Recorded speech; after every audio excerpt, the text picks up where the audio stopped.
ఎంతమంది తల్లులు గొడ్డురాళ్ళు జీవితంలో చేస్తున్నారు.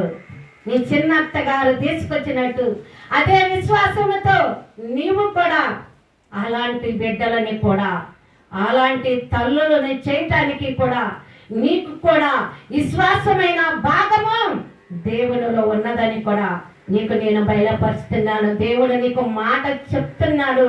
దేవుని బిడ్డ అలాంటి తల్లులను చేయటానికి కూడా దేవుని యొక్క బిడ్డలుగా దేవునికి నువ్వు విశ్వాసిగా మారాలని కూడా ప్రార్థిస్తున్నాను. నీ కొరకు నీ కుమార్తెను వెతుకొని నువ్వే ముద్దులాడక నువ్వే సంతోషపడక దేవుని బిడ్డ నువ్వు ఇంకా అనేకులని సంతోషపడితే నువ్వు చేసే పని, నీ భర్త చేసే పని, నీ ఇంటిలో పాత్రలు, నీ ఇంటిలో సమృద్ధి, నీ బయట ఎలపటలు, నీవు లోపటలు దీవెనలతోనే ఉంటావు. కానీ నువ్వు దీవెనల లేకుండా ఎప్పుడు కూడా ఎండిపోయిన దానిగా దేవుడు నిన్ను ఉంచదగడని కూడా మరి ఈరోజు సందర్భంగా దేవుడు సాక్ష్యము నేను బయలుపరుస్తున్నాను.